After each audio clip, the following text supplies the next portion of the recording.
What if the gods who created the world suddenly decided humanity wasn't worth saving? Not because people had become evil, not because they had broken some ancient law, but because they simply stopped being afraid. Imagine waking up one morning and discovering that every prayer you've ever whispered, every hope you've ever held on to, was being heard by beings powerful enough to destroy entire cities with a single command. And now they're angry. This is the story of a man who lost everything in a single night. A fisherman with no kingdom, no army, no destiny he ever asked for.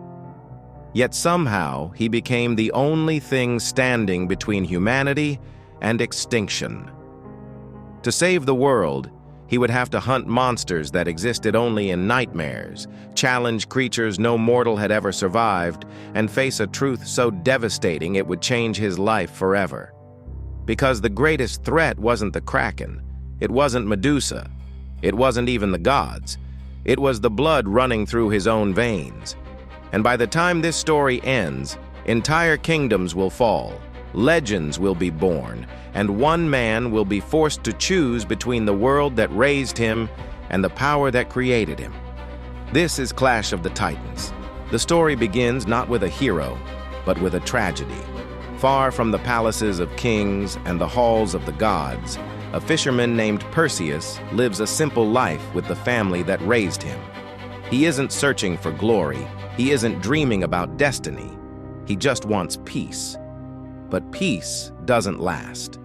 Across the kingdom, fear is spreading. People have started questioning the power of the gods. Statues are torn down. Prayers grow quieter. Respect turns into rebellion. And when powerful beings are used to being worshipped, rebellion feels like a declaration of war. What makes this conflict terrifying is that ordinary people are caught in the middle. They didn't start the fight. They didn't ask for it. Yet they're the ones who will suffer the consequences. Perseus knows nothing about any of this. As far as he's concerned, he's just another fisherman trying to survive. Then, in a single devastating moment, his world is shattered. The family he loves is taken from him. The life he thought would last forever disappears. And the future he imagined is replaced by grief. Loss has a strange way of changing people. Some are broken by it. Others become consumed by anger. Perseus becomes something else entirely. As he struggles to understand why tragedy keeps following him, he discovers that his life has been built on secrets.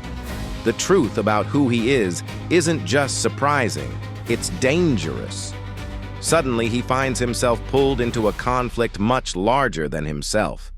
Kings are making desperate decisions. Cities are living in fear. And rumors are spreading about a nightmare powerful enough to wipe entire civilizations from the map. The Kraken. Just hearing the name is enough to make people tremble.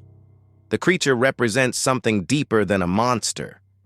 It's the physical embodiment of hopelessness, a reminder that when power becomes absolute, ordinary people have nowhere left to run. For Perseus, the threat is personal. He has already lost the people he cared about most.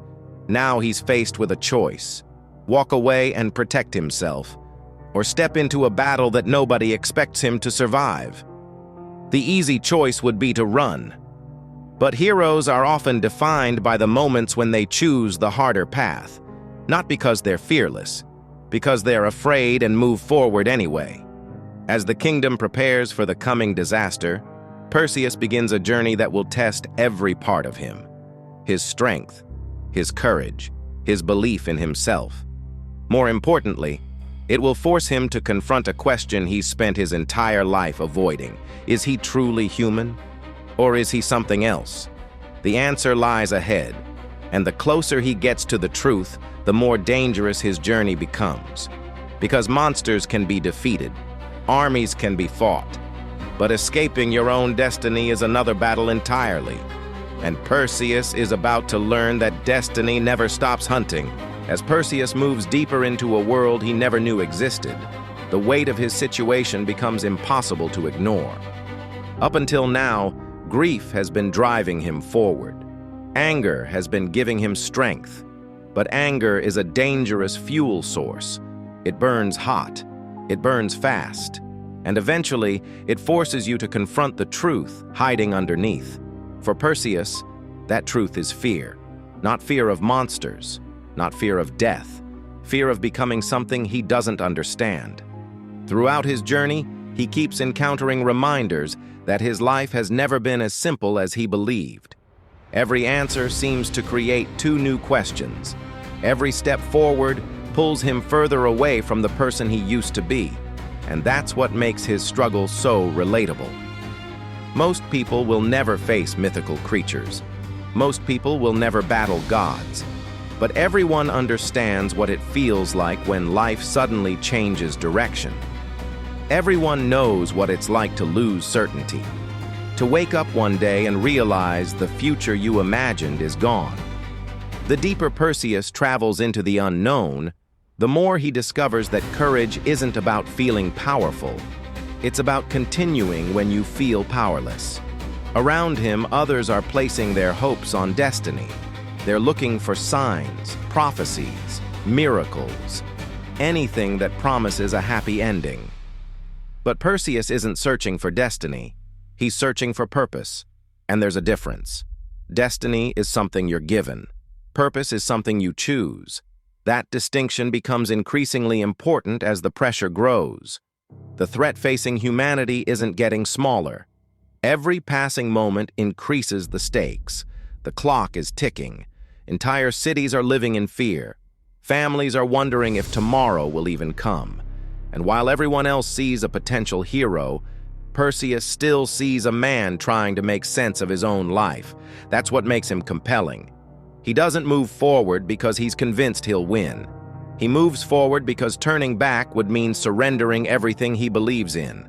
As challenges continue to appear, something begins to change inside him. The man driven purely by loss starts becoming someone driven by responsibility. The difference is subtle, but it's powerful. Loss focuses on the past, responsibility focuses on the future, and for the first time, Perseus starts looking ahead, not at what was taken from him, but at what can still be saved.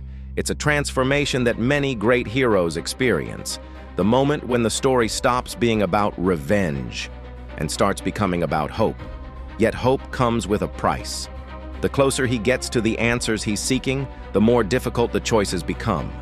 Because every revelation forces him to ask the same question. If you discovered you were capable of something extraordinary, would you embrace it? Or would you spend your life running from it? Perseus doesn't have much time to decide. The world around him is changing, the danger is growing, and the greatest test of his journey is still waiting ahead. A test that won't measure his strength, a test that won't measure his skill, a test that will measure his character. And before this story is over, he will learn that true heroes aren't defined by the power they possess.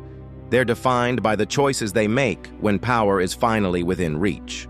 Every great journey eventually reaches a moment of truth, a point where there are no more excuses, no more delays, no more opportunities to turn back. For Perseus, that moment arrives when everything he has learned about himself is finally put to the test.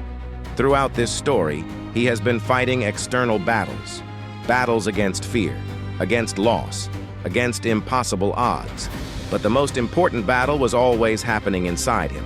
The struggle between acceptance and denial, between destiny and choice, between the person he believed he was and the person he had the potential to become. What makes his journey memorable isn't the scale of the conflict, it's the humanity at the center of it. Because beneath the monsters, the myths, and the epic battles lies a simple question. What kind of person do you become when the world places enormous expectations on your shoulders? Some people are consumed by power. Others are crushed by responsibility. The rare few learn how to carry both. By the end of his journey, Perseus understands something that many people spend their entire lives trying to learn. Strength alone is never enough. Power alone is never enough. What matters is the reason you choose to use them. That's what separates heroes from legends, not their abilities, their character. The challenges he faced could have transformed him into someone bitter, someone driven entirely by anger, someone obsessed with proving himself. Instead, his experiences teach him a different lesson. That true courage isn't about becoming fearless. It's about acting despite fear. That true leadership isn't about being worshipped. It's about serving something greater than yourself. And that true strength isn't measured by how many enemies you can defeat. It's measured by how much of your humanity you can preserve when the world keeps trying to take it away. As the dust settles and the journey reaches its conclusion, the story leaves us with an idea that remains powerful long after the credits roll. We don't get to choose where we come from. We don't get to choose the circumstances we're born into. But we do get to choose who we become. That's the decision that defines Perseus. And in many ways, it's the decision that defines all of us. Because every person eventually faces a moment when life demands more from them than they thought possible. A moment when giving up seems easier. A moment when the odds seem impossible. A moment when the future feels uncertain. And it's in those moments that character is revealed. Not through words, through choices. Perseus's story reminds us that heroes aren't people who never fall. They're people who keep moving forward after they do. And sometimes that's enough to change the course of history. That's what makes this story endure. Not the monsters, not the battles, not even the gods, but the human heart at the center of it all. A heart that refuses to surrender. A heart that chooses hope when despair would be easier. A heart that proves that even in a world filled with titans, the greatest strength can still belong to an ordinary person who decides to stand and fight. And that's where our story ends.